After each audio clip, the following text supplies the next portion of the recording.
नमस्ते my dear students, हमारा प्यारा चैनल ऑल इंडिया के लिए इंस्टीट्यूट पर आप लोगों का स्वागत है। बच्चों, जैसे कि हम लोग जानते हैं कि जो बच्चे नीट क्रैक करना चाहते हैं या नीट में ड्रॉप किए हैं और 360 में 360 लाकर अच्छे से अच्छे कॉलेज में एडमिशन लेना चाहते हैं, उसके लिए हम ये सीरीज़ चला रहे हैं नीट ड्रॉपर्स के लिए स्पेशली, जिसमें हम बायो सिर्फ पढ़ा रहे हैं। तो हमने फर्स्ट स्टार्ट किया है ह्यूमन फिजियोलॉजी, जहाँ से कि 20 से 25 नंबर, यानी बहुत ज़्यादा महत्व रखता है। 20 से 25 नंबर नीट में एक एक मार्क्स के लिए छट जाता है, तो 20 से 25 नंबर बहुत मायने रखता है। तो 20 से 25 नंबर ये ह्यूमन फिजियोलॉजी से ही पूछा जाता है, जो 11th क्लास का यूनिट 5 में है। तो उसमें कई सारे चैप्टर हैं। तो पहला चैप्टर हमें डाइजेशन और एब्जॉर्प्शन है, वो हम लोग पढ़ रहे हैं और मैं पढ़ा रहा हूँ। तो उसमें से हम लोगों ने लगभग अब तक 9 लेक्चर कर लिया है। ये 10th लेक्चर हम लोग करने जा रहे हैं। तो लास्ट लेक्चर में हमने पेनक्रियास के बारे में अच्छी डिटेल से बताया था, जहाँ से भी किसी भी तरह का क्वेश्चन छूटने का कोई संभावना नहीं है। मैं नोट्स दिया है, हाईली कंटेंट टॉपर्स नोट दिया है और सारा चीज़ को एक्सप्लेन करके हमने बताया है। आज हम लोग डाइजेस्टिव ग्लैंड का में से सबसे पहला जो ग्लैंड था वो हमने पढ़ा दिया। फिर लास्ट लेक्चर में हमने एक ग्लैंड पढ़ाया जो कि हेट्रोक्राइन ग्लैंड है, जिसका नाम है पेनक्रियास। तो पेनक्रियास एक तरह का डाइजेस्टिव ग्लैंड है जो डाइजेशन में हेल्प करता है, उसके बारे में हमने पढ़ाया। तो सारा चीज़ डिटेल से आज हम लोग पढ़ रहे हैं लीवर के बारे में। लीवर भी एक तरह का ग्लैंड है। कहा जाता है कि ह्यूमन बॉडी में सारे ग्लैंड, जितने भी ग्लैंड होते हैं, सबसे बड़ा ग्लैंड लीवर ही होता है। लीवर एक तरह का एक्सोक्राइन ग्लैंड है। इसको बायोलॉजिकल टर्म में हेपार बोलते हैं। तो ये हेप से रिलेटेड, हेपर है, हिपर, इससे रिलेटेड कोई भी कहीं भी लिखा हुआ देखें, कहीं भी कोई भी चीज़ हो तो समझ जाइए कि लीवर से रिलेटेड है। इस हेप से रिलेटेड कई सारे मेडिसिन भी होते हैं। तो वहाँ पे अगर कोई मेडिसिन में दवाई के ऊपर पन्नों में अगर लिखा हुआ रहे हेप से कोई चीज़, तो समझ जाइए ये लीवर से संबंधित कोई चीज़ है। तो हेपार पढ़ते हैं इसको। तो ये बायोलॉजिकल टर्म है लीवर का। तो हेपार बोलिए या लीवर बोलिए, बात एक ही है। क्लियर? तो सबसे पहला मैंने थोड़ा सा लिखा है लीवर क्या होता है भाई। तो लीवर एक तरह का लार्जेस्ट, सबसे बड़ा एक्सोक्राइन ग्लैंड है पूरे बॉडी का, ठीक है, जिसका वेट जो है लगभग 1.5 kg 1.5 kg होता है एवरेज एडल्ट में। ठीक है, एवरेज एडल्ट का जो उम्र का है आदमी, उसकी बात कर रहे हैं, तो 1.5 kg का लीवर होता है। क्लियर? अब आता है सबसे पहली बात जो सबसे इंपॉर्टेंट है, पोजीशन, कि पोजीशन इसका कहाँ होता है, कहाँ पे रहता है ये लीवर।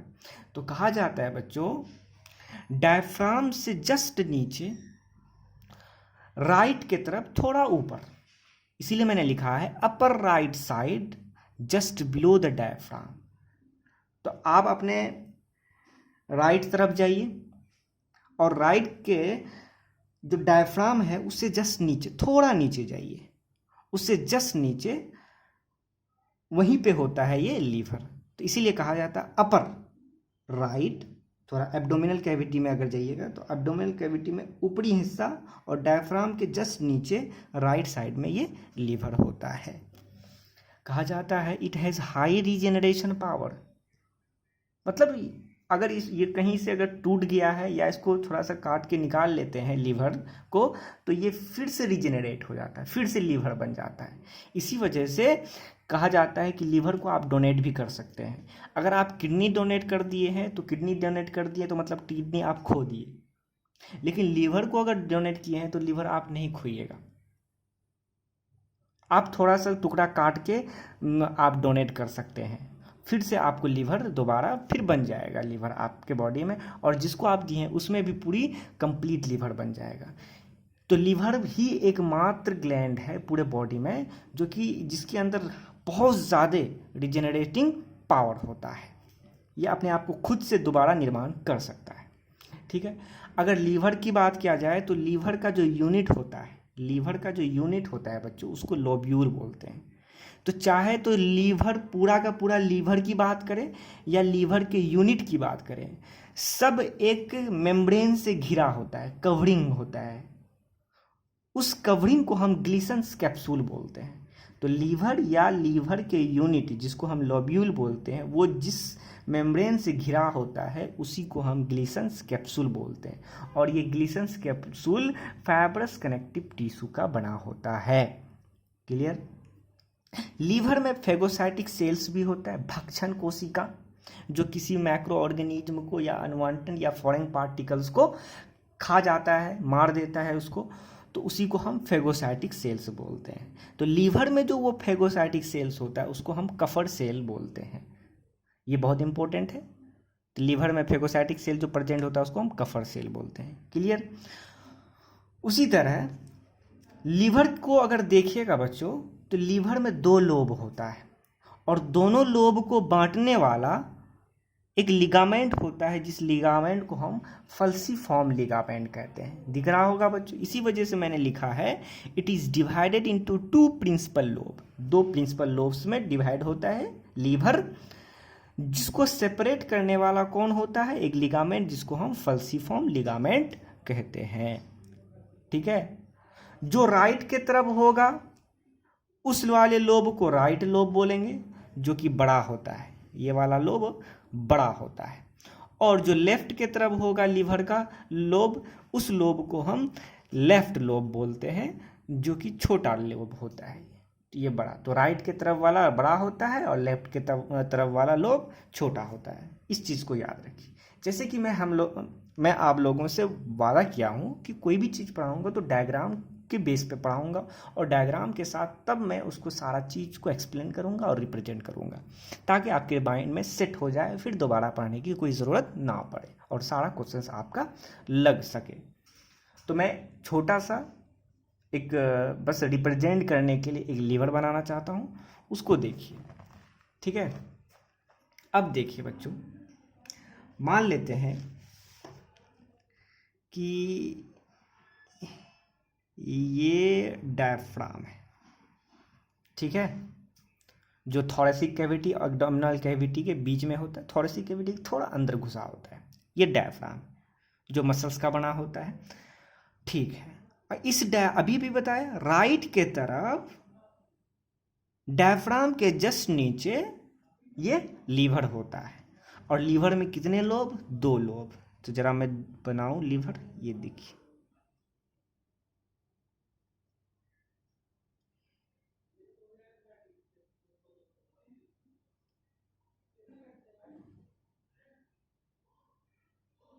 लीवर से यहाँ पे जो मैंने ये वाला नॉच बनाया है, यहीं पे होता है गॉल ब्लैडर, लेकिन मैं यहाँ गॉल ब्लैडर नहीं, थोड़ा सा अलग करके गॉल ब्लैडर बनाऊंगा, ताकि आपको सारा कुछ रिप्रेजेंट करके बता सकूं। ये एक लोब हुआ, और एक लोब होता है जो छोटा वाला लोब होता है लेफ्ट के तरफ,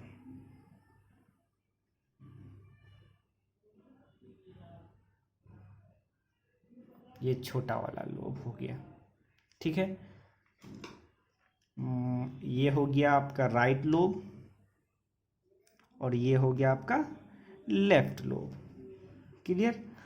इस दोनों लोब को बांटने के लिए दोनों के बीच एक लिगामेंट लाइक स्ट्रक्चर होता है यहां पे।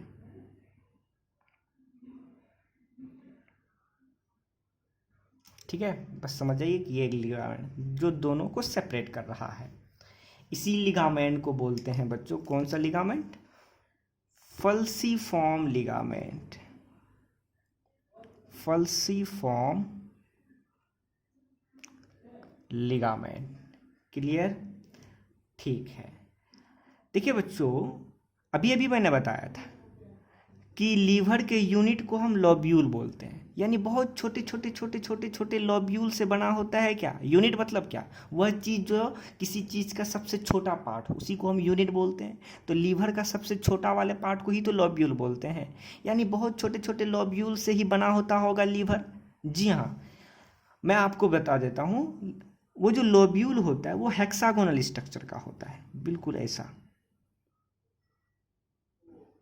ये देखिए हेक्सागोनल स्ट्रक्चर, ऐसा ऐसा हेक्सागोनल स्ट्रक्चर ढेर सारा प्रेजेंट होता है। ये देखिए,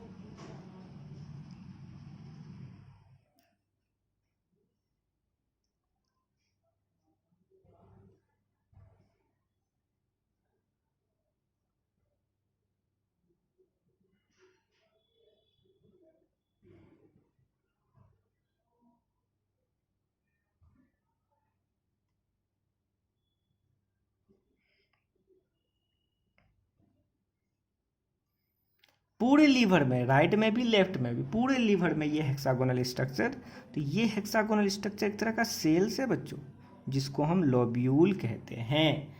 ठीक है, ये लोब्यूल को, और इसी लोब्यूल से, पूरे लोब्यूल यहाँ पे पूरे लीवर में, इसी लोब्यूल से बना होता है क्या, पूरा लीवर आपका बना होता है, चाहे वो राइट हो या लेफ्ट हो। ठीक है, और ये तो जानते हैं बच्चों, ये क्या है, डायफ्राम है। Clear, diaphragm. अब ध्यान दीजिएगा बच्चों, यहाँ पे भी मैं रिप्रेजेंट कर देता हूँ। ये क्या है, this is unit of liver, unit of liver, जिसको हम क्या कहते हैं बच्चों, लोब्यूल्स। मैंने बना दिया है। क्लियर। अब इस दोनों लीवर से डक्ट निकलता है, मैं उस डक्ट को रिप्रेजेंट करना चाहूंगा।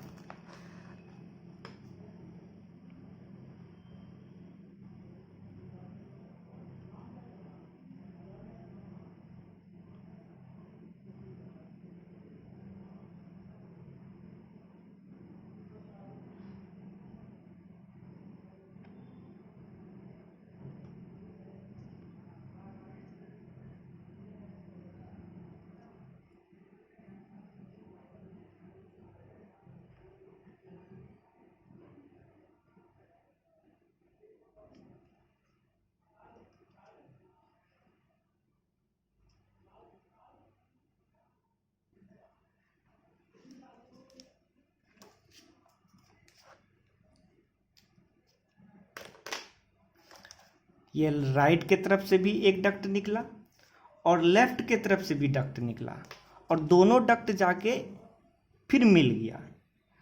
तो जो लीवर्स राइट और लेफ्ट के तरफ से, लीवर से जो डक्ट निकला, इसी डक्ट को हम राइट एंड लेफ्ट दोनों से निकला है, right and left hepatic duct कहते हैं। क्लियर बच्चों। और ये दोनों राइट एंड लेफ्ट दोनों हेपेटिक डक्ट एक कॉमन डक्ट बनाया, तो इसी को हम बोलेंगे कॉमन हेपेटिक डक्ट। दोनों से मिलके जो बनेगा, इसी वजह से कॉमन बन गया, इसी वजह से इसका नाम common hepatic duct, hepatic duct हो गया। अब यहां पे देखिए, इस कॉमन हेपेटिक डक्ट से आके मिलता है गॉल ब्लैडर का डक्ट। तो यहां पर एक गॉल ब्लैडर होता है, गुब्बारा like structure, balloon like structure, और ये इससे एक डक्ट निकलता है, और ये डक्ट आकर इस कॉमन हेपेटिक डक्ट से मिल जाता है।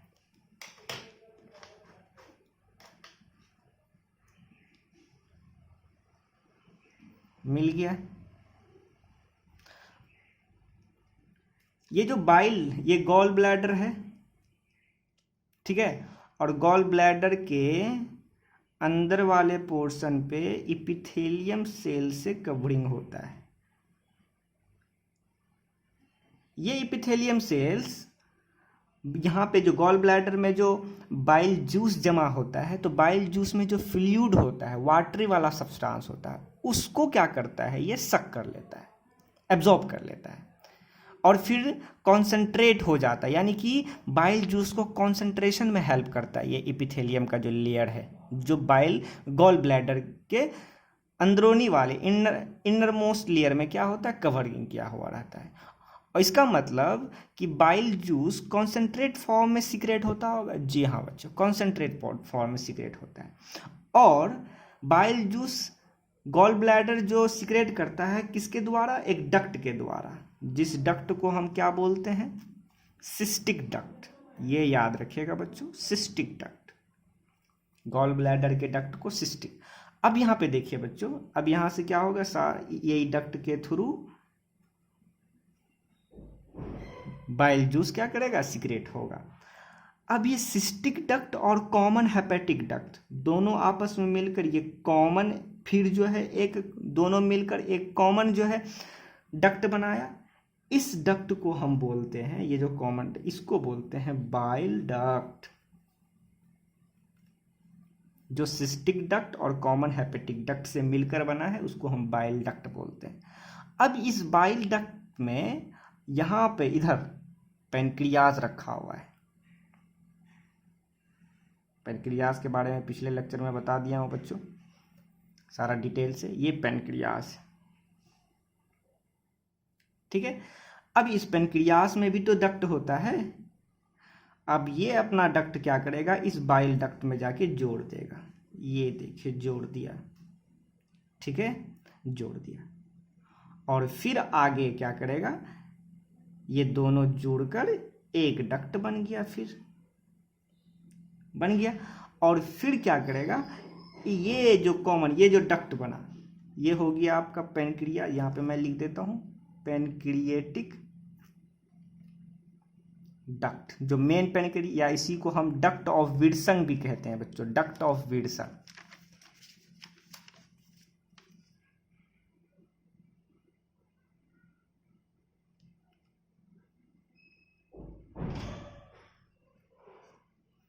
ये डक्ट ऑफ विल्सन हुआ। अब यहां पे देखिए बच्चों, अब ये डक्ट ऑफ विल्सन यानी पेनक्रिएटिक डक्ट और बाइल डक्ट दोनों मिलके एक कॉमन मिला। और फिर ये कॉमन डक्ट क्या करेगा, ये डक्ट जाकर ड्यूडेनम में खुल जाएगा। यहां पे ड्यूडेनम बना हुआ है, मैं यहां पे बना देता हूं, जगह तो नहीं है बच्चों, फिर भी मैं बना देता हूं। ये देखिए बच्चों ड्यूडेनम है, ठीक है, ड्यूडेनम।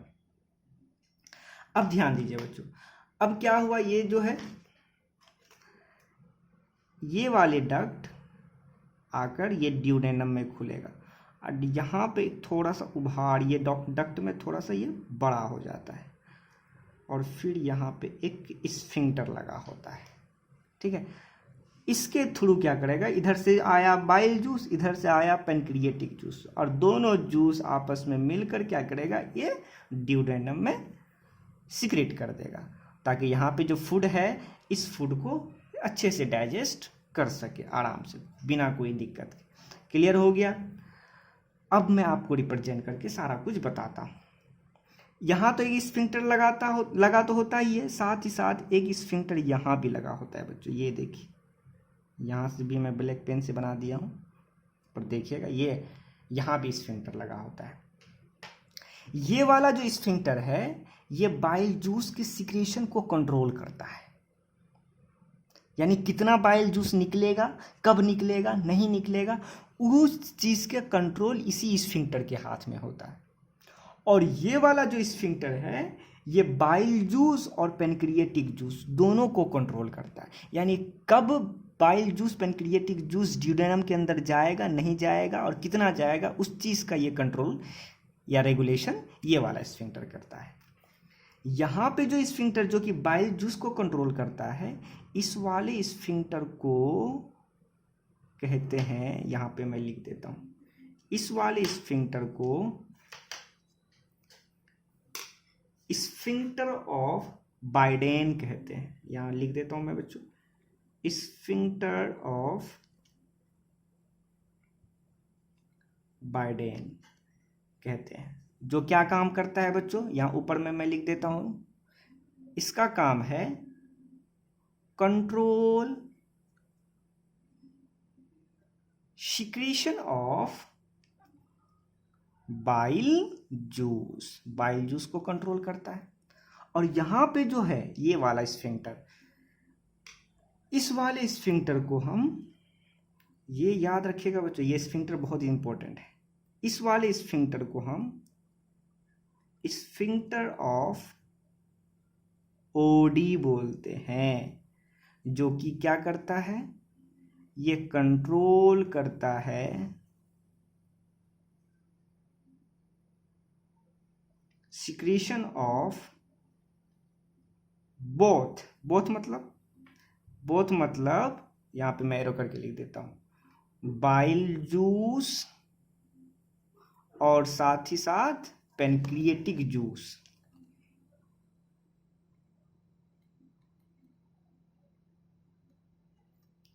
तो दोनों को के सिक्रेशन को कंट्रोल करता है ये स्फिंक्टर ऑफ ओडी।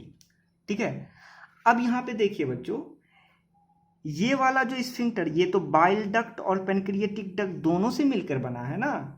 इस वाले स्फिंक्टर को हम बोलते हैं हेपेटो पेनक्रिएटिक डक्ट। बहुत इंपॉर्टेंट है, इसको याद रखिए, हेपेटो पेनक्रिएटिक डक्ट।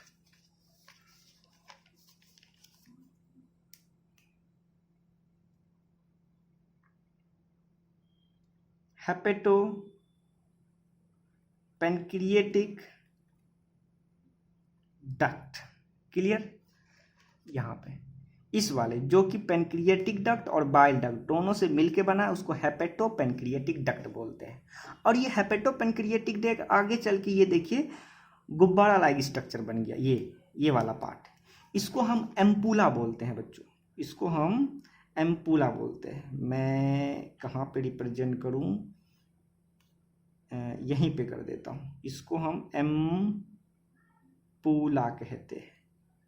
ठीक है, या एम्पूला ऑफ, सॉरी बच्चों यहाँ जगह नहीं है, बहुत दिक्कत हो रहा है, वेटर, VATER, एम्पूला ऑफ वेटर बोलते हैं। जो हेपेटो पेनक्रिएटिक डक्ट जिस पोर्शन द्वारा, जिस पार्ट द्वारा ड्यूडेनम में खुलता है, जो बिल्कुल इंड वाला पार्ट होता है, उसी को एम्पूला ऑफ वेटर बोलते हैं। और एम्पूला ऑफ वेटर में ही स्फिंक्टर ऑफ ओडी लगा होता है, जो कि पेनक्रिएटिक जूस और बाइल जूस को सिक्रेट करने से कंट्रोल करता है। क्लियर हो गया? उम्मीद करते हैं बच्चों ये फिगर के मदद से आप लीवर की सारी रिप्रेजेंटेशंस को, हर एक टर्मिनोलॉजी को एक एक करके समझ गए होंगे, कहाँ पे कौन डक्ट मिलने से कौन सा डक्ट बनता है, किस डक्ट को क्या बोलते हैं। समझ गए बच्चों? आगे मैं बढ़ता हूँ। मैं आगे बताना चाहूँगा, ये जो लोब्यूल मैंने बनाया, जो कि लीवर का यूनिट है, इसी यूनिट से पूरा लीवर बना होता है। तो मेन फंक्शन जो पूरे लीवर का कंट्रोल करता होगा, ये यूनिट में ही करता होगा ना। यानी एक यूनिट के बारे में पढ़ लिए तो सब पूरा यूनिट के बारे में पढ़ लिए, और पूरा यूनिट के बारे में पढ़ लिए तो मतलब कि पूरा लीवर के बारे में पढ़ लिए। तो मैं इस हेक्सागोनल स्ट्रक्चर का जो ये यूनिट है, जिसको हम लोब्यूल बोलते हैं, उसका मैं फिगर बनाना चाहता हूँ, और उसमें क्या क्या चीज़ है और किस तरह से क्या चीज़ को ट्रांसफर करता है, वो चीज़ को मैं बताना चाहता हूँ। बहुत इंपॉर्टेंट ऑर्गन है लीवर बच्चों। अगर लीवर डैमेज हो गया है तो बहुत मुश्किल है, क्योंकि दुनिया का जो भी आप खाते पीते हैं, सब कुछ को सबसे पहले जाकर इसी लीवर से ही गुजरना पड़ता है। खाने का साफ सफाई करना, उसमें क्या मैक्रो ऑर्गेनिज्म नहीं है, सब कुछ पहले यहाँ पे आएगा, तब जाके ब्लड में जाएगा, हार्ट के थ्रू पूरे बॉडी में जाएगा। तो सबसे पहले जो सामना करना पड़ता है हमारे फूड को, वो इसी लीवर से करना पड़ता है। क्लियर? हाँ, अगर लीवर को आप सेहतमंद रखते हैं तो आप भी सेहतमंद रहिएगा, और फिर एजिंग प्रॉब्लम, बहुत जल्दी बूढ़ा नहीं होइएगा, झुर्रियाँ नहीं पड़ेगा। और जिसका लीवर खराब है उसको जल्दी झुर्रियाँ पड़ जाता है, और फिर उसका कभी हेल्थ भी नहीं रहता है।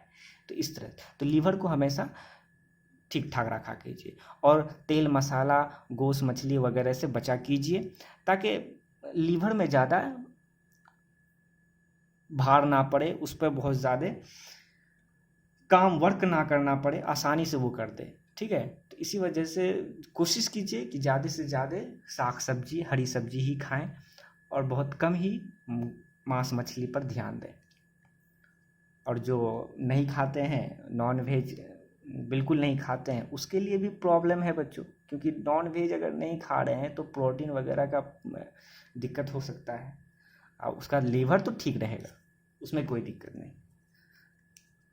तो अगर समझ गए हैं तो बच्चों आगे मैं बढ़ूं और उस यूनिट के बारे में सारा चीज़ बताता हूं, ताकि आपको हर एक फंक्शंस को एक एक करके पता हो जाए, लीवर में क्या क्या फंक्शंस होता है, कहाँ कहाँ होता है, और कैसे कैसे फंक्शंस करता है।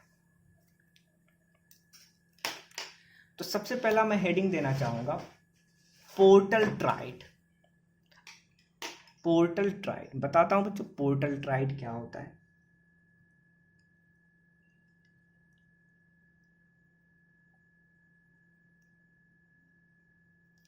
Portal tried.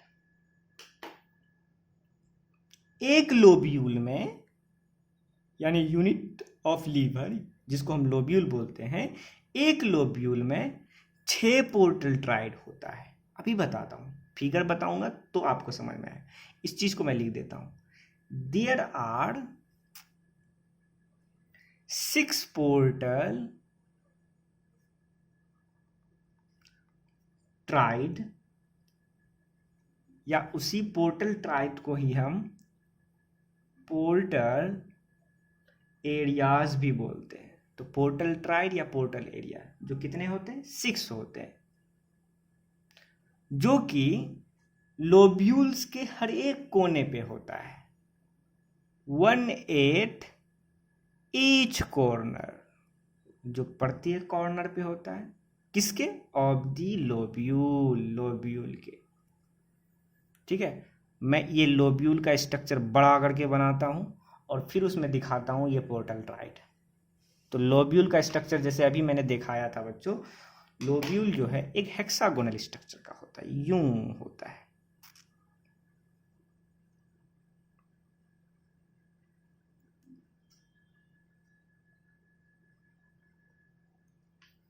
ठीक है,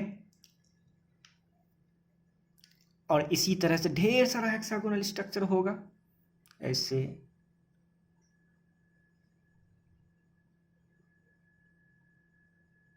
मैं सबको नहीं बनाऊंगा, बस बता दे रहा हूं कि ढेर सारा होगा।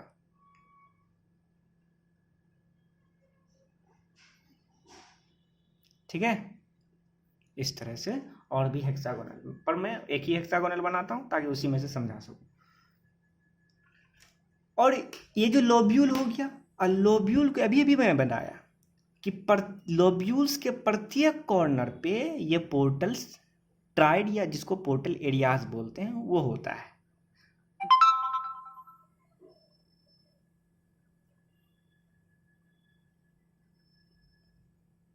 देख रहे हैं बच्चों?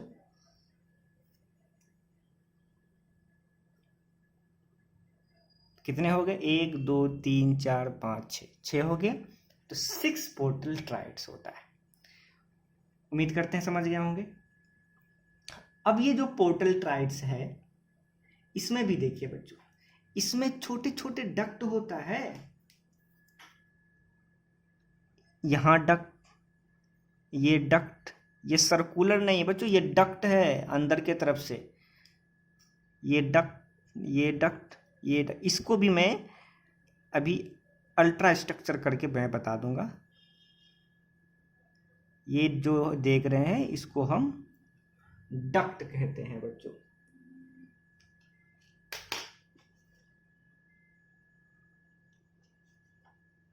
ठीक है, इस डक्ट को हम बोलते हैं बाइल डक्ट। क्या बोलते हैं बच्चों? Bile duct. और एक डक्ट यहां पे होता है, ये डक्ट नहीं, ये वेन है। ये देखिए बीच में, बिल्कुल बीच में बड़ा सा डक्ट होता है। ठीक है, और इस डक्ट के थ्रू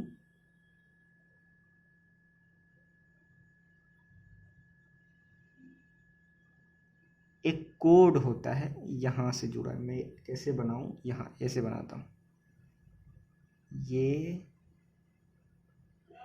ये कोड है, इसको हम हेपेटिक कोड बोलते हैं।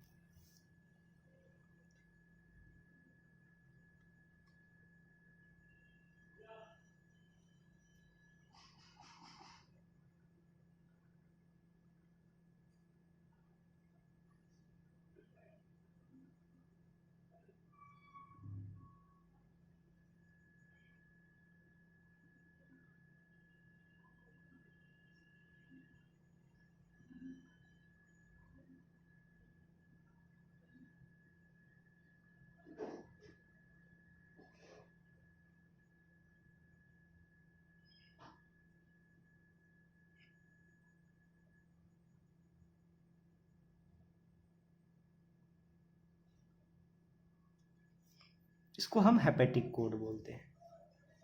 पहले मैं रिप्रेजेंट कर देता हूं ताकि एक एक करके मैं बता। तो ये क्या हो गया बच्चों? ये पोर्टल ट्राइड हो गया। इस पोर्टल ट्राइड में क्या होता है? सबसे पहला हिपेटिक डक्ट होता है,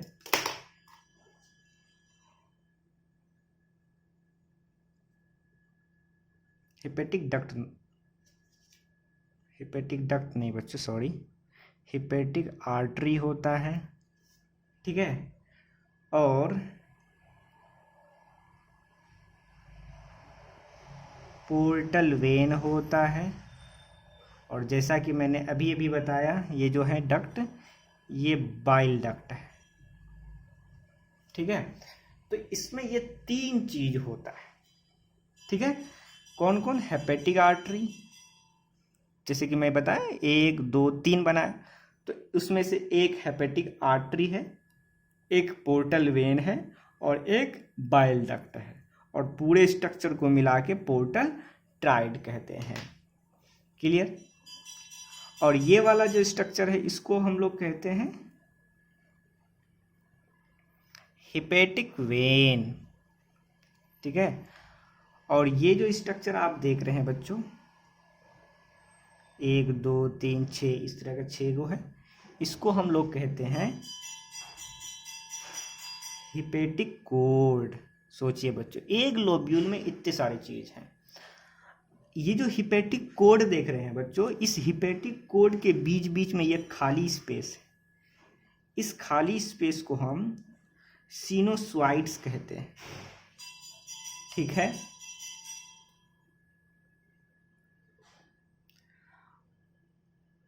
अब ये जो हिपेटिक कोड है, हिपेटिक कोड के चारों तरफ सेल प्रेजेंट होता है, ये देखिए सेल से घिरा हुआ है।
ये सेल्स प्रेजेंट होते हैं जो कि हेपेटिक कोड को बनाने में मदद करता है।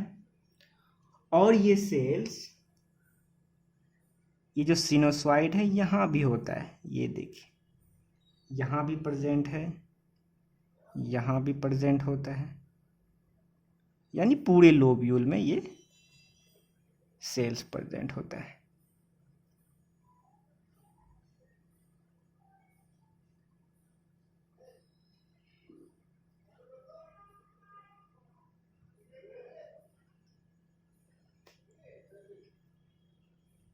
दिख रहा है बच्चों? जी दिख रहा है बच्चों। क्लियर हो गया? अब यहाँ पे देखिए कि अब ये काम कैसे कैसे करता है, तो यहाँ पे आपको समझ में नहीं आएगा। मैं आपको एगो स्ट्रक्चर बनाता हूँ पोर्टल ट्राइड समेत ये कोड का, और उससे मैं बताता हूँ कि किस तरह से ब्लड का आना जाना होता है, कहाँ पे क्या होता है, ठीक है। देखिए ये मैंने नहीं बताया बच्चों, ये जो सेल है इस सेल को क्या कहते हैं? इसी सेल्स को हम हिपेटोसाइट्स कहते हैं, हिपेटोसाइट्स, जो लीवर के फॉर्मेशन में हेल्प करता है। हिपेटोसाइट्स। अब देखिए बच्चों, एगो मैं बनाता हूं,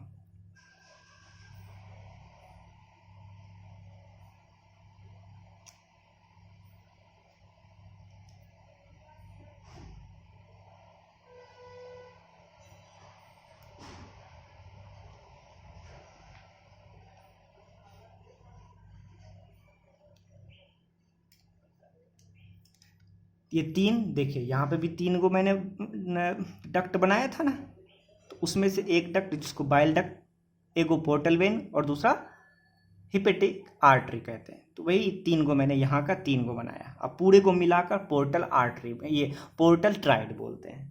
क्लियर? तो उसमें से मैं ये तीनों चीज को रिप्रेजेंट, तो जो बड़ा वाला आप ब्लैक वाला देख रहे हैं बच्चों, तो ये बड़ा वाला जो ब्लैक वाला है इसी को हम पोर्टल वेन कहते हैं, जो यहाँ पे मैंने बनाया है यही है पोर्टल वेन। और ये वाला जो दिख रहा है बच्चों ये है आपका हिपेटिक आर्टरी। और ये रेड कलर से जो मैं बनाया हूं इसी को बोलते हैं हम बाइल डक्ट।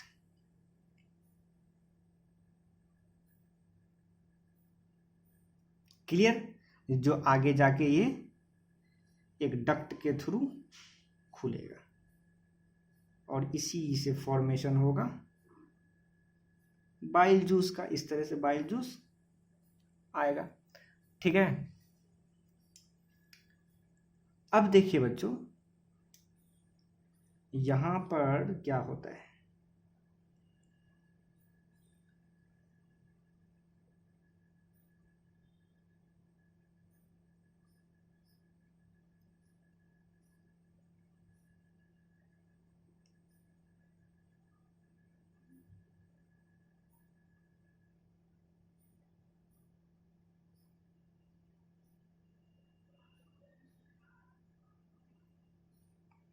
ये सब के सब जाके खुलता है एक बड़ा सा वेन है जिसको हम हिपेटिक वेन कहते हैं। जैसे कि यहाँ पे देख रहे हैं सब के सब आके खुला कहाँ, हिपेटिक वेन में। इसको हिपेटिक वेन, ये जो बड़ा वाला इसको हम हिपेटिक वेन कहते हैं।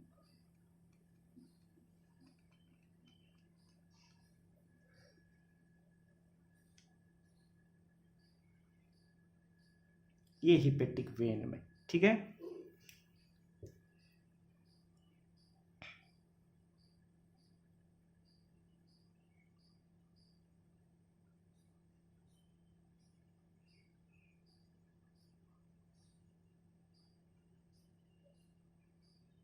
और ये भी जाके कहाँ खुलेगा, इसी हिपेटिक वेन में। और फिर ये इसके थ्रू हिपेटिक वेन में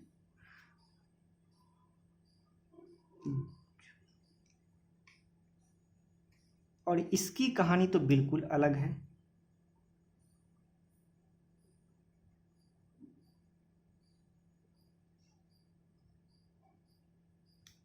ठीक है? और इस सब के चारों तरफ हेपेटोसाइट्स सेल्स होता है।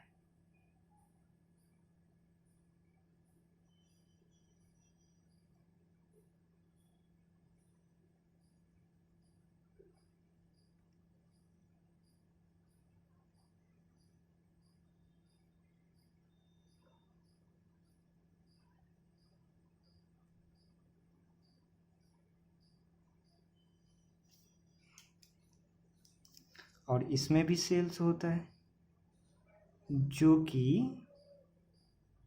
बाइल जूस को बनाने में हेल्प करता है।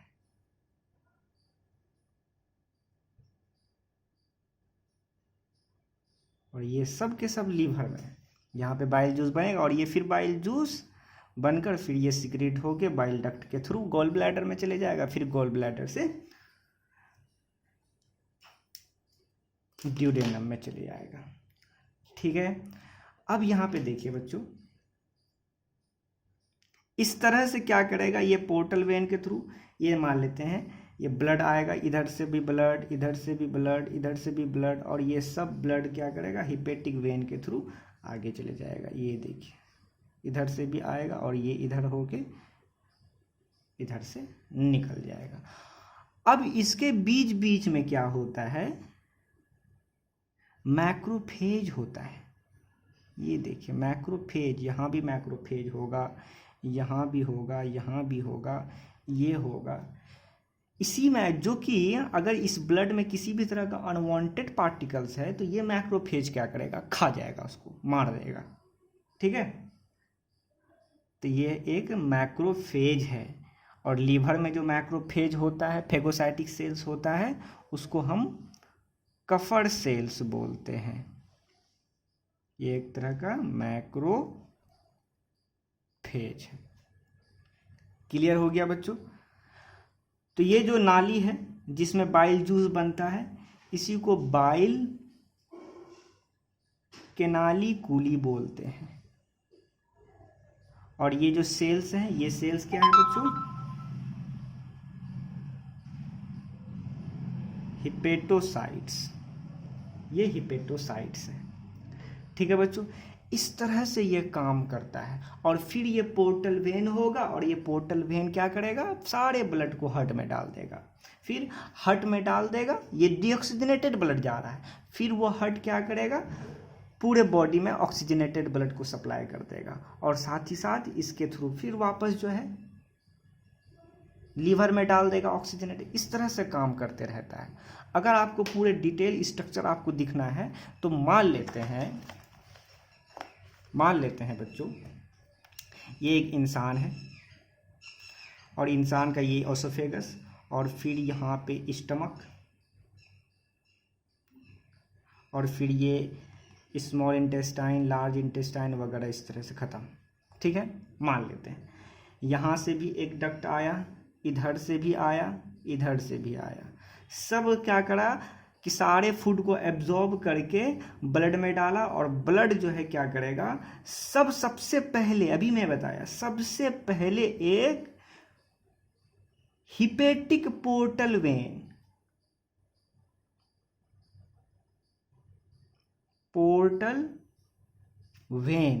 के थ्रू क्या करेगा, लीवर में डाल देगा। मान लेते हैं ये लीवर है। तो हिपेटिक पोर्टल वेन कहाँ बच्चों, ये इसी के थ्रू सब एब्जॉर्ब होके क्या हो गया, लीवर में आ गया। तो जैसे ही लीवर में आया, तो लीवर में आने के बाद एक फिर यहाँ से एक वेन निकलेगा, जिसको हम हिपेटिक वेन बोलते हैं।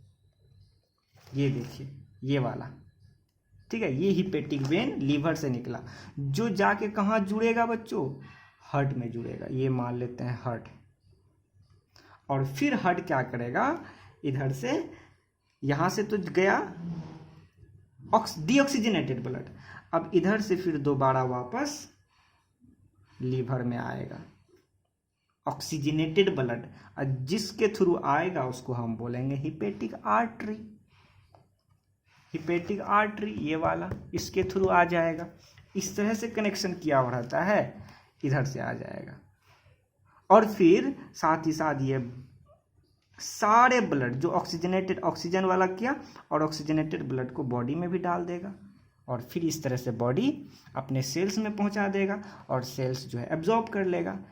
ठीक है, तो यानी ये साफ सुथरा का काम किया, पहले लीवर में गया, सब चीज़ को देखा सुना कि कहाँ पे ठीक ठाक है कि नहीं, सब तब जाके हार्ट में है, और फिर हार्ट से तब बॉडी में जाता है। क्लियर? और इस लीवर में और एक यहाँ पे एक डक्ट लगा होता है, जिस डक्ट के थ्रू क्या आएगा, बाइल जूस। तो इसी वजह से इस डक्ट को बोलते हैं बाइल डक्ट। ठीक है बच्चों? ठीक, तो सबसे पहला ये हो गया पोर्टल वेन, फिर दूसरा हो गया ये बाइल डक्ट, और तीसरा हो गया ये हिपेटिक आर्टरी, चौथा हो गया ये हिपेटिक वेन, जो पूरे लीवर का काम है। उसी चीज़ को मैं अल्ट्रा स्ट्रक्चर करके यहाँ पे ने बताया है। तो ये हो गया इस तरह का ट्रांसपोर्टेशन। अब मेरे ख्याल से ये सब कुछ देखते हुए मेरे ख्याल से सारा कुछ आपके माइंड में सेट हो गया होगा, कुछ भी छूटा नहीं होगा। ठीक है, हो गया। अब देखिए बच्चों, ये लीवर का काम क्या है। लीवर का काम एक तो साफ सफाई का काम हुआ, दूसरा सबसे महत्वपूर्ण काम जो है वो बाइल जूस को सिक्रेशन करने में हेल्प करता है। यानी बाइल जूस को बनाता कौन है, ये लीवर ही तो बनाता है। और यही वो बाइल जूस है जो कि फैट के इमल्सिफिकेशन में हेल्प करता है। तो सब इसका अगर फंक्शंस की बात किया जाए तो इसका फंक्शन क्या है, प्रोडक्शन ऑफ बाइल जूस क्या करने के लिए बाइल जूस प्रोडक्शन करता है? फैट को इमल्सिफाई करने के लिए, ठीक है।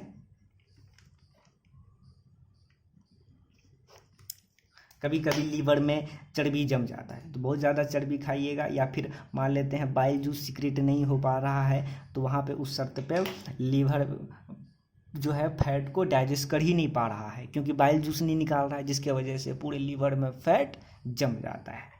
ये भी होता है। तो इसका फंक्शंस क्या है बच्चों? प्रोडक्शन ऑफ बाइल जूस, ठीक है, फॉर इमल्सी मतलब इमल्सिफिकेशन मतलब बच्चों मथना मतलब किसी चीज को मान लेते हैं ऐसे मथ दिए किसी चीज को, तो क्या होगा? बहुत छोटे टुकड़े में बढ़ जाएगा, ठीक है। उसे अब मान ले बिस्किट लिए, अब बिस्किट को मथ दिए, तो क्या एकदम क्या हो जाएगा? भूजा बन जाएगा। वही काम करता है। फैट एक ग्लोब्यूल की तरह रहता है, गोल गोल, और उस फैट को क्या करता है? वो मथ के छोटे छोटे टुकड़ों में बदल देता है। तो ये बाइल जूस का ही काम करता है। बाइल जूस की अगर कंपोजिशन की बात किया जाए तो लिखिए बच्चों, कि बाइल जूस में ऐसा क्या क्या होता है जो कि इतना बढ़िया काम करता है। सबसे पहले तो ये जान ले कि एक दिन में बाइल जूस कितना सीक्रेट होता है और इसका पीएच कितना होता है। सबसे पहले ये बताइए कि बाइल जूस कहाँ पे सीक्रेट होता है? ड्यूडेनम में, यानी स्मॉल इंटेस्टाइन। और स्मॉल इंटेस्टाइन का पीएच कितना होना चाहिए? 7.8, यानी अल्कलाइन नेचर का। इसका मतलब बाइल जूस भी अल्कलाइन नेचर का होता है। सबसे पहले तो लगभग 500 से 600 ml एक दिन में रिलीज होता है। और इसका पीएच की बात करें तो पीएच इसका 7.8 होता है, यानी स्लाइटली अल्कलाइन नेचर का होता है, ठीक है। दूसरा अगर बात किया जाए, बाइल जूस में सबसे ज़्यादा अमाउंट लगभग 95% वाटर होता है और 5% क्या होता है? तो 5% में आता है कोलेस्ट्रॉल। बाद में बताऊंगा कोलेस्ट्रॉल का क्या, जब हम लोग बॉटनी पढ़ेंगे। तो कोलेस्ट्रॉल होता है, लेसिथिन होता है, लेसिथिन मतलब फॉस्फोलिपिड, बहुत इंपॉर्टेंट रोल निभाता है बच्चों ये लेसिथिन। क्या करने में? इमल्सिफाइड करने में फैट के इमल्सिफिकेशन में ये फॉस्फोलिपिड यानी लेसिथिन बहुत हेल्प करता है। ये सरफेक्टेंट की तरह काम करता है। ये सरफेक्टेंट क्या है? आगे जब मैं डाइजेशन ऑफ फूड फैट पढ़ाऊंगा, लिपिड पढ़ाऊंगा, उसमें मैं हेल्प बताऊंगा, ठीक है। ये कोलेस्ट्रॉल लेसिथिन होता है 5% में, और 5% में बाइल सॉल्ट भी होता है, इस 5% के ही अंदर आता है। बाइल सॉल्ट्स आता है। बाइल सॉल्ट्स में क्या क्या? एक तो इनऑर्गेनिक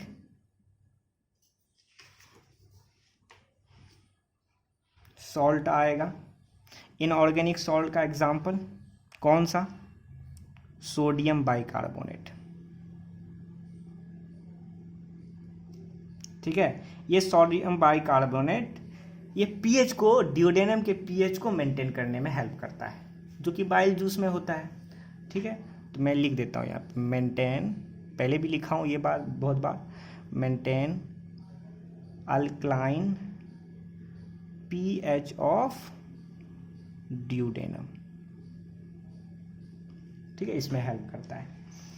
ये इनऑर्गेनिक सॉल्ट कौन सा होता है? सोडियम बाइकार्बोनेट, जो कि अल्कलाइन को पीएच को मेंटेन करने में हेल्प करता है। और दूसरा इनऑर्गेनिक सॉल्ट तो होता है, ऑर्गेनिक सॉल्ट भी होता है बाइल जूस में। और इनऑर्गेनिक सॉल्ट का एग्जांपल कौन कौन होता है? सोडियम ग्लाइकोकोलेट और साथ ही साथ सोडियम टोरोकोलेट।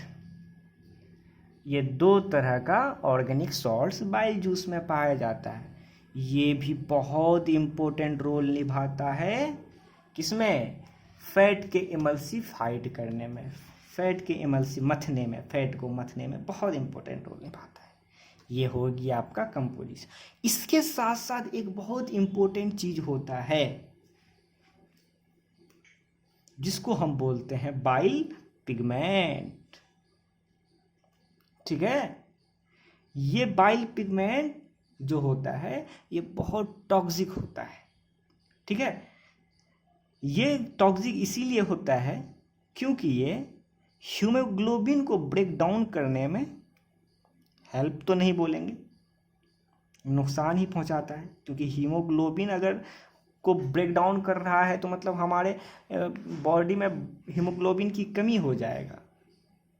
हीमोग्लोबिन की कमी हो जाएगा तो अलग अलग तरह का बीमारी हो जाएगा। तो कहा जाता है बाइल पिगमेंट जो कि हीमोग्लोबिन को ब्रेक डाउन में काम करता है। ठीक है, ये प्रोडक्ट है किसके, हीमोग्लोबिन को ब्रेक डाउन करने। बाइल पिगमेंट में दो तरह का पिगमेंट आता है, एक बाइल रूबिन, RUBIN, ठीक है, जो येलो कलर का होता है।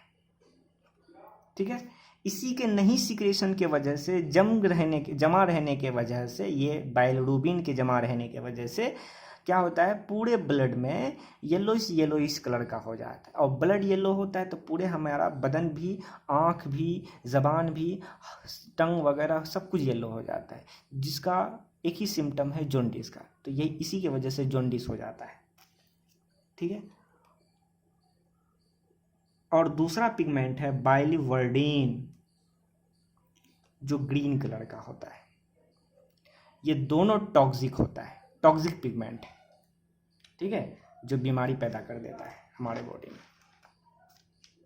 एक चीज हमेशा याद रखिएगा बच्चों, क्या याद रखना है कि बाइल जूस में एंजाइम्स नहीं होता है। तो enzymes are present, absent in bile juice. तो लीवर में क्या कहते हैं, पेनक्रियाज में, सेलिवरी जूस में और गैस्ट्रिक जूस में, सब में आपको एंजाइम दिखा, लेकिन आपको बाइल जूस में किसी भी तरह का कोई एंजाइम्स नहीं दिखा, कोई एंजाइम्स नहीं होता है, एंजाइम पर एब्सेंट होता है। उम्मीद करते हैं बच्चों बहुत थोड़ा लंबा वीडियो हो गया, लेकिन फिर भी लीवर के बारे में था, बहुत इंपॉर्टेंट, हमको एक एक करके समझाना था थोड़ा धीरे धीरे, ताकि आप लोगों को सारा कुछ एक एक करके कॉन्सेप्ट समझ में आ जाए। बहुत बच्चे की शिकायत ये होता है कि बहुत स्लो बोलते हैं। अगर स्लो बोलते हैं तो आप लोग कीजिए क्या कि वो 3 डॉट ऊपर में दिखता है स्क्रीन के, उसको दबाइए, वहाँ पे आपको स्पीड बढ़ाने और घटाने का ऑप्शन होगा। तो वहाँ पे स्पीड आप थोड़ा बढ़ा दिया कीजिए, जिसे प्रॉब्लम है। लेकिन फिर भी मैं कोशिश करूँगा थोड़ा तेज़ बोलने का, क्योंकि बहुत ज़्यादा शिकायत आ रहा है बच्चों से।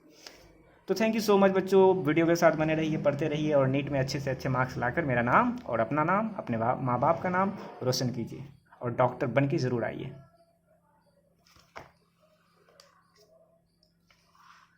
Thank you so much.